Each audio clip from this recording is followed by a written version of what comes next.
All right, so new Crow's Corner for Season 10. Let's go over this, shall we, chat? Greetings, hunters. Skipping that. Question 1. Moto 1 is currently not really competitive with other heroes, not even close. Are there any plans to bring him more in line with other heroes? Answer. We know Moto 1 is underperforming. A buff is planned, but it's not in the immediate roadmap for the next patch. At the very minimum, it will have to wait until next season. I have to question why Moto 1 has been allowed to stay in the position that he's in for so long.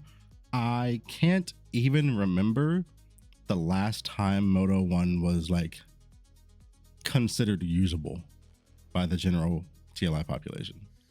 It's been so long, I don't even know when it was last viable. Like the only people that you ever really see playing this is who, I guess, like Chungus and Caps on Twitch, and that's about it, right?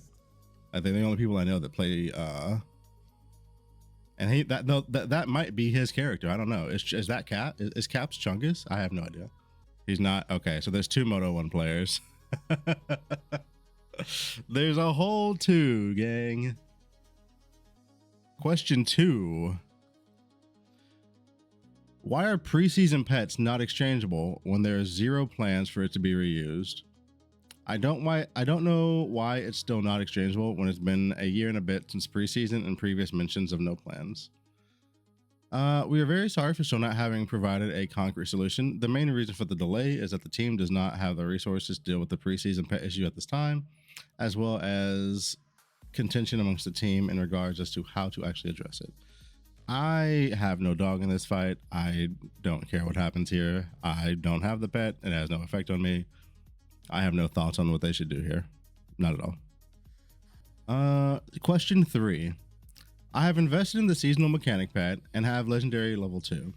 Still, in time mark 7-1, the mechanic is unrewarding for time spent. You essentially clear the entire map 5 times instead of once, and are not rewarded even as much as 1 normal map completion. It feels bad to pull the legendary pet for the season twice and skip the mechanic in maps. This is a problem for a lot of mechanics where they simply do not turn on until T8, or really, like you can do the season mechanic, I feel like in T8 and it's okay. I don't feel like current Overrealm mechanic really turns on until Profound though, realistically. And anything that requires drop quantity is just going to inherently be bad in T7s, and this is one of those mechanics that requires drop quantity, so it is inherently bad in T7s. Answer. The rewards for the Overrealm and low tier time marks are indeed lacking in appeal at the moment, mainly because most high value drops don't drop altogether in low time marks. After entering TA, the rewards from Overrealm will significantly improve. When designing future seasonal mechanics, we'll pay extra attention to making future mechanics attractive at earlier stages. We'll see how that plays out. This has been a design problem that they've had for ages. Most mechanics, like, let's think about this. When was the last time we had a mechanic come into the game and like you did it in T7 and you didn't feel like you were wasting your time? Chat, can you guys think of any? Outlaw? No, Outlaw was pretty bad in T7. Like, it was okay. It was okay at best, and okay was pushing it. Sandlord was kind of hit or miss. Like, when was the last time we got like we haven't gotten anything like that's good in T7, like for example, Dream, right? I think Sandlord was okay T7, but it didn't really get that to that point until a couple of, I don't feel like it was.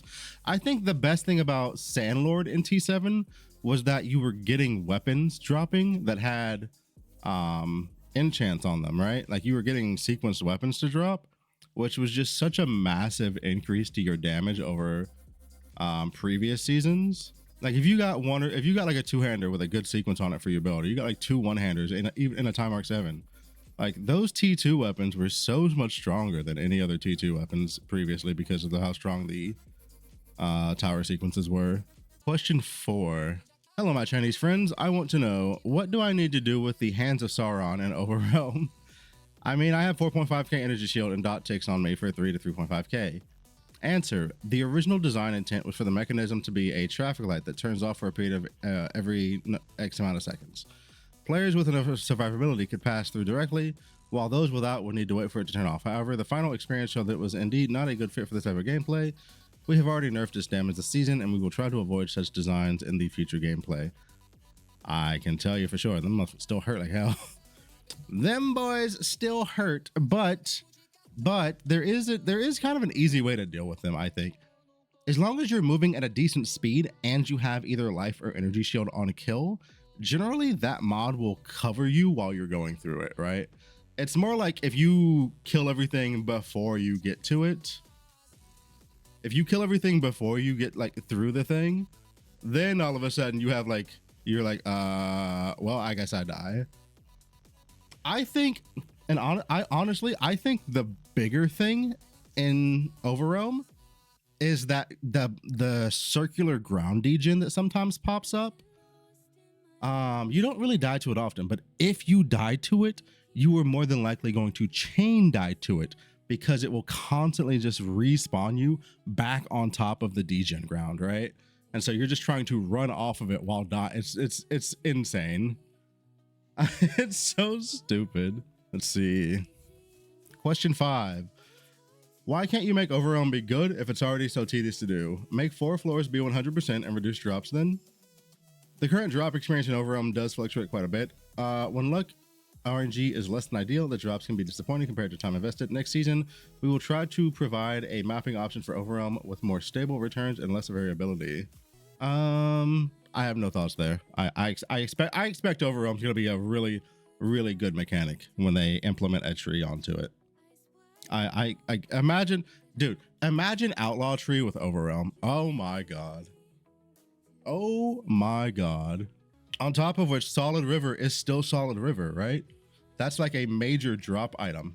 That's a major chase item in Overrealm. And there's gonna be way less people farming it next season. Oh boy. I'm looking forward to that. Let's see. Question 6. When are you going to balance skills in the support gems to match top 10 used ones for more diversity? A portion of them will be adjusted soon. We'll see. I don't know what else to say there. We'll see. Like, there's some skills that still don't even have canvas supports, right? Like, there are some skills that haven't been touched and are just dead. Like, nobody will ever play them. There's some skills that have canvas supports and are still never played. There are some skills that mechanically are just so bad for this type of gameplay that no one will ever touch them. Charged pummel. No, Kiwi, I actually have a... Kiwi, believe it or not, I may have come up with a way to make chromatic shot kind of good. Maybe.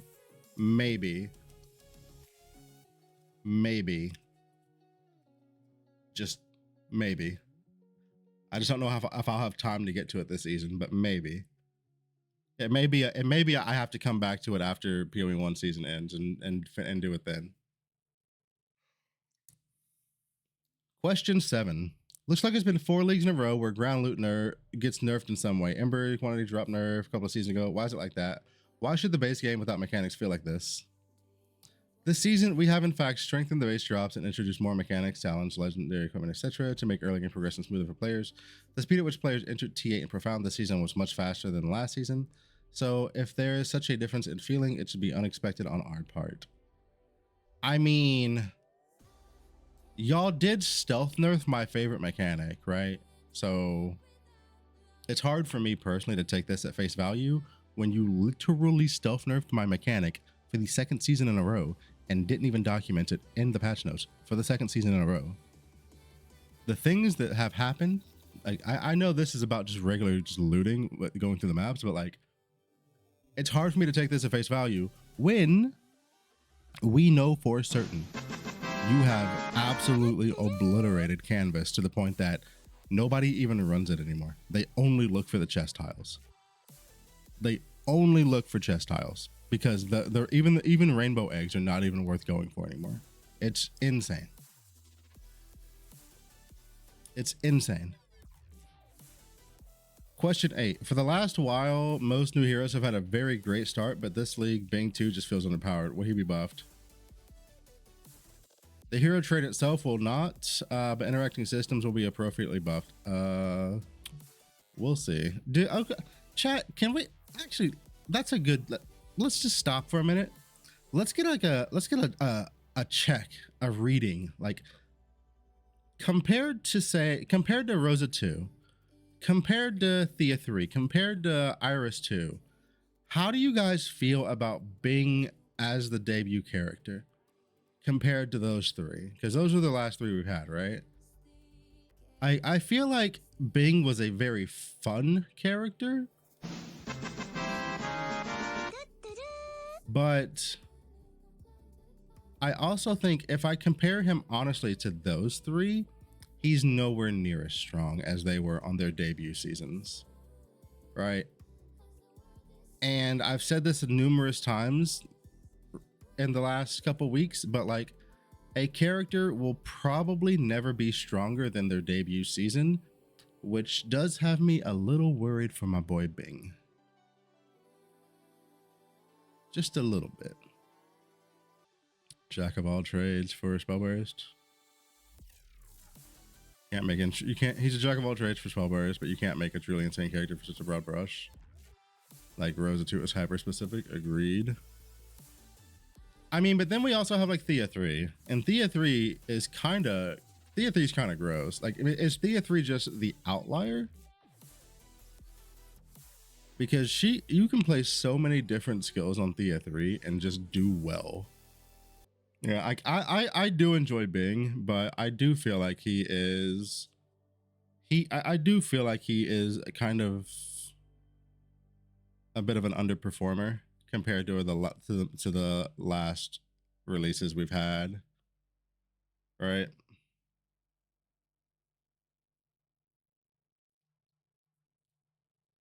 Thea 3 can access the broken damage types with being wilt and deterioration. True.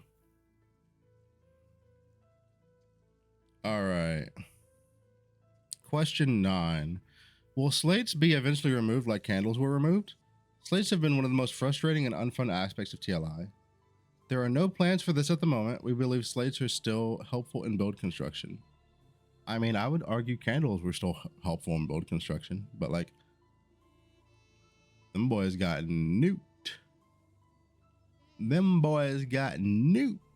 So I wonder what will get removed next. Like, chat, what do you guys think the next thing to get removed will be? Out of curiosity.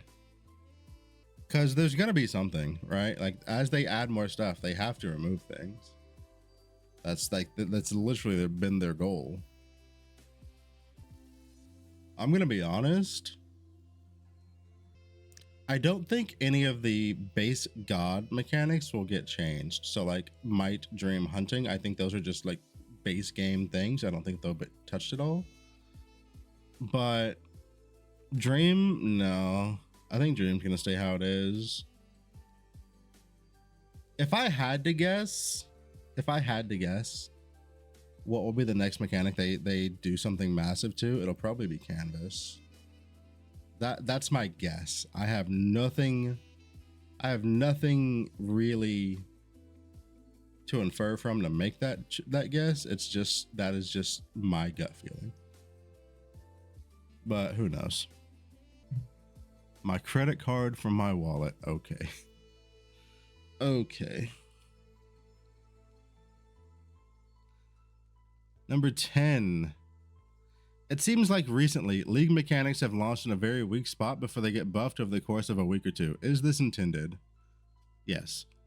Answer. We tend to be a bit more conservative when new things go live because it's difficult for us to calculate everything with perfect accuracy from the start. Of course, this does make the first few days uncomfortable for players, so we've learned from this season's experience and made our adjustments more responsive. We tried to complete the buffs for the season within the first few days. In the future, we will see if we can be even faster if the situation does yet occur again. Why not just put the shit in strong, dog? It's the season mechanic. Just let it be strong. You can nerf it after. That is my take on every game that is seasonal and adds in a seasonal thing, right? Like, stop being worried that it's gonna overperform and just make it good from the get-go. Like, we should not go into a new season mechanic and be like, man, where are the buffs? This is kind of lame, right? We shouldn't. That shouldn't be a thing ever.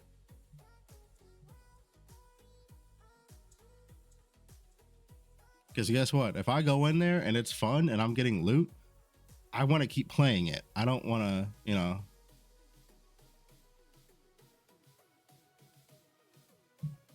Question 11.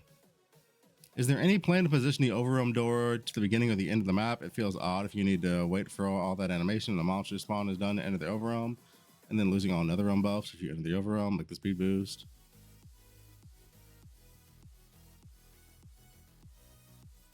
What?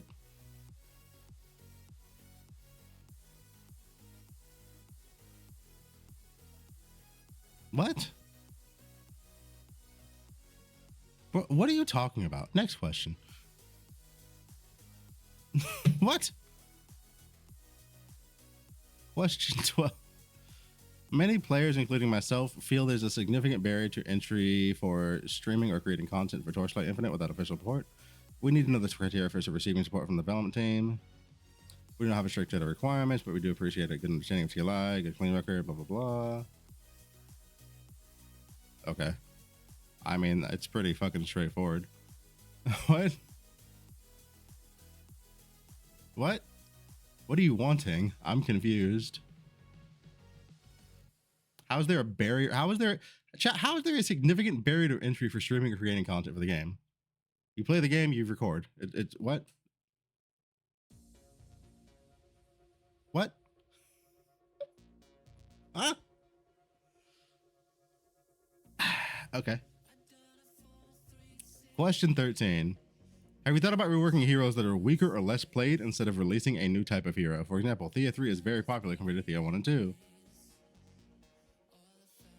We consider buffing some weaker heroes every season, but developing new traits or new heroes is still going to be a mainstay of our seasonal development for the foreseeable future. I mean, this was an obvious answer. Not easy to just become a streamer? Yeah, it is. It really is. You play the game, you turn on OBS, dude. You play the game and you turn on OBS. Boom. You're a streamer. With viewers? What is official support gonna do for that, Dusty? Official support doesn't have anything to do with you getting viewers. Oh, like I don't know if you guys are aware of this, but like in the TLI Discord right now, there is a channel you can go to, and if you're a creator, you can post your videos there, right? I've never once used it, ever. I've never posted a single video in the official Discord channel. Like, if you want to be a CC, you just decide to do it, and then you start making content. That's it. There are no barriers. The barrier is you deciding to do it. Going back to question 13, this is never gonna happen. Like, them releasing a new character is how they make their money. Like, that's the pull every season. Like, I don't know what they were expecting here, but they're not gonna skip a character to buff other characters. Like, they're gonna buff other characters while like doing that. I do wish they would put more priority on getting characters that are in a bad position into a strong position, because it is definitely on the back burner, and it's very obvious that it's on the back burner, a la Moto 1, right? Question 14.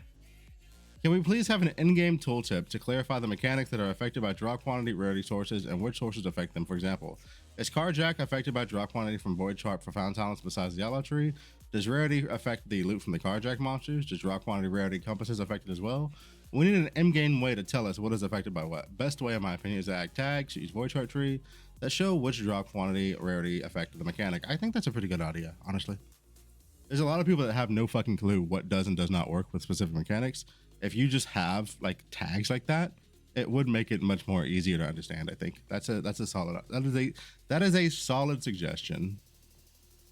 Thank you for the suggestion. This is something we've been hoping to implement for a while, but the severity of workload has made it a difficult task. Bruh. Fucking Nike Swish it. Just do it. Question 15. I come from other ARPGs like PoE and miss the support of English-speaking TLI content creators. I'd love to see XD putting up some races or organize events with streamers to boost creators so we can get more builds and guides. Didn't they do that like twice already? Like, didn't they like sponsor like big ass streamers like 2 seasons in a row for races at the beginning? Isn't that a thing? There's like 2 websites in a Discord you can get English builds from. There's YouTube that you can pull builds from. There's Twitch that you can pull build. Like there's a, like if you're actually looking, there is a lot of stuff in English at this point, right? Yeah, that's all I've got there. Like, what do you want? Like at the end of the day, the content creators, like the big content creators, have to actually want to play the game. Some of them do, most of them don't. So, I mean, what do you want them to do there? Question 16. The main story has been left half finished and on a cliffhanger for a very long time. Are there any plans to make the ending? To be perfectly honest, we have in fact finished writing the script. However, development is and has for a while been fully focused on endgame, and that's probably going to remain the case for a few more seasons. As I said earlier, people don't want to Google and YouTube. That's what people do for every fucking game, though. People do that. They do the exact same thing. Like, fuck Google and YouTube. We've got entire like shit dedicated to that in PoE, right? Like people have like extra programs on their computer, and then they have build codes, and they have PoE Ninja, and they have this, and they have that, and then they have like there's like that's every game. Every ARPG is like that. Every single one of them. Hell, I would argue TLI has some of the better in-game support for finding builds compared to most other ARPGs. Like how many other ARPGs have give you the ability to go in and look at the ladder and like go through people's characters and see how they have them built, right? They're too lazy. That's what you're saying? Yeah, they are. Like they're like that's just laziness. Like TLI has a lot. Like TLI has its problems. TLI has things that people can criticize it for. Availability of character information in game is probably the best of any ARPG I've ever played. Full stop. Just it is. Just period. Main story. Going back to question 16, the main story. Yeah, man, the main story's rough. I'd like to see them finish it, but man, come on. It's been a while. Like, what's going on there? Question 17. Nightmare is one of the older mechanics in the game at this point, and it's one of the only mechanics that doesn't have any way to modify the mechanic besides its void chart. Did you intend on adding to it or reworking Nightmare in any way to make it more current? Short term, unlikely. Long term, maybe. I got you. It doesn't need it. Not everything need. Like, what would you even want to modify about Nightmare in the map? Like, it is what do you want? What do you want it to do? I don't understand. What are you wanting out of the mechanic in the map when you've already got the outside of the map, the portion of the system?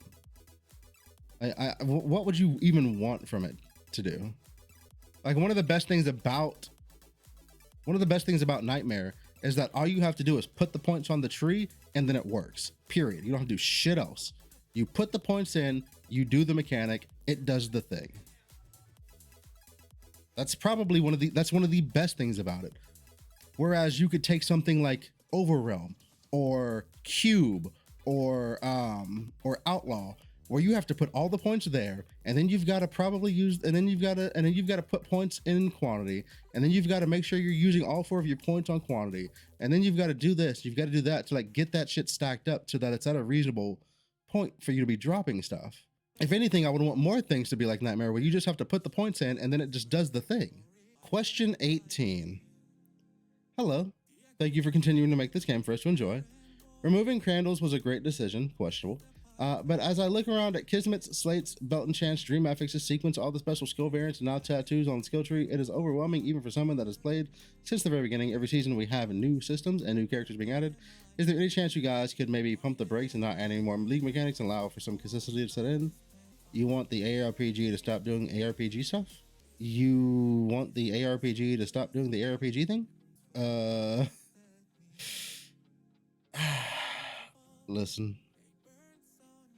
Listen, I'm whatever, brother. Look, it's okay.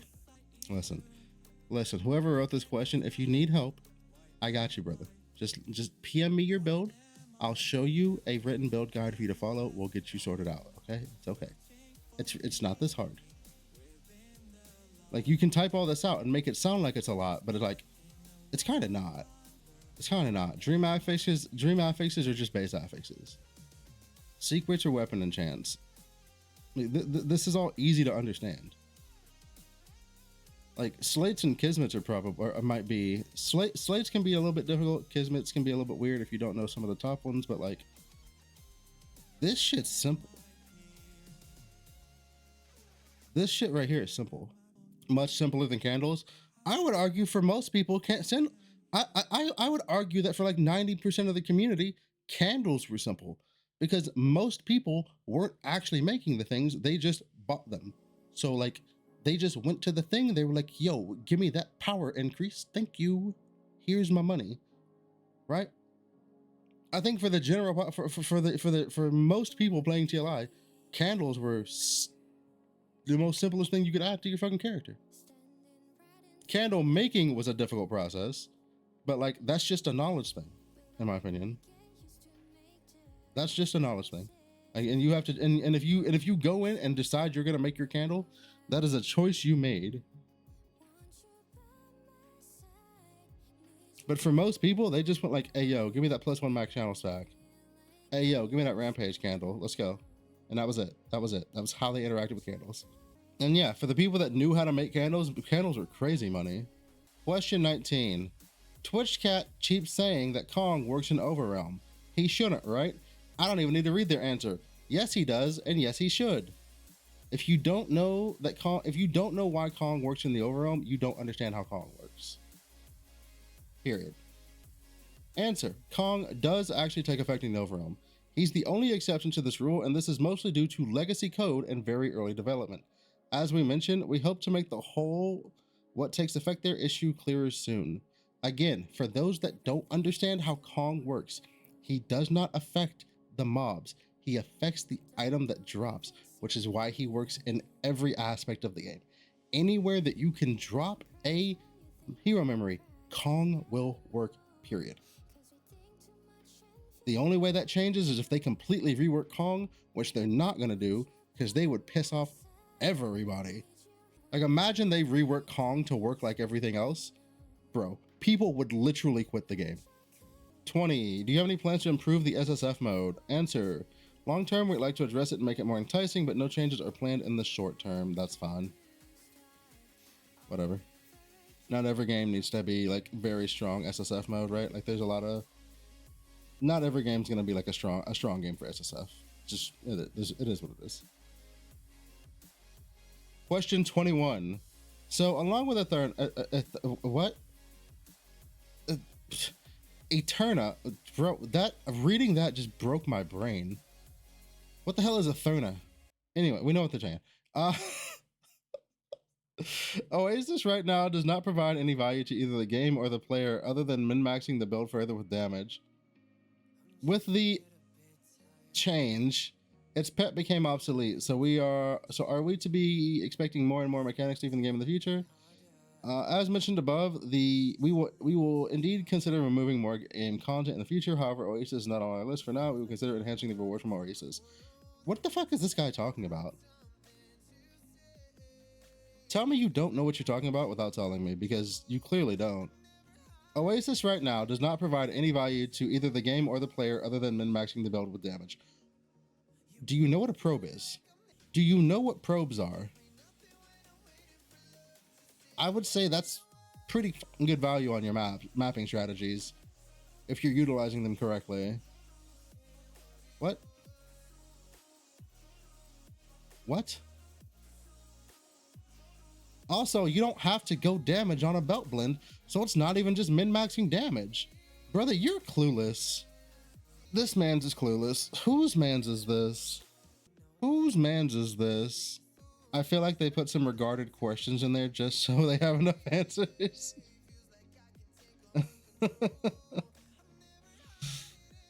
Question 22. Players need to know what affects overall mechanics and what doesn't. Compasses, atlas quantity, etc. Answer. Compasses, netherrealm talents related to global or specific non-monster drop quantity. Embers, compasses, memory, fluorescent equipment will have an effect. We already know this.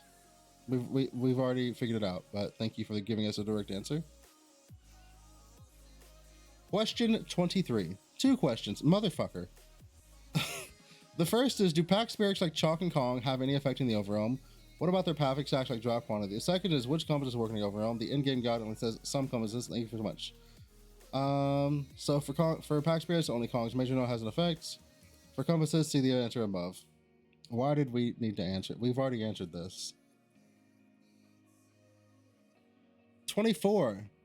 Fourth season in a row asking this. Hope it doesn't get ignored again.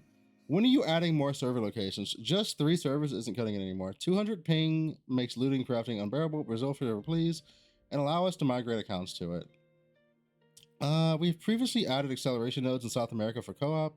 We will further research how to provide more general nodes for regular players. This may involve changes to the underlying architecture and will require a certain amount of time. If this adjustment is made, it should be an expansion of server access nodes rather than creating additional separate servers, and no additional server migration will be necessary. We would like to stick to the NAEU Asia scheme while maximizing connection efficiency for each of them. You do you, boo-boo. I don't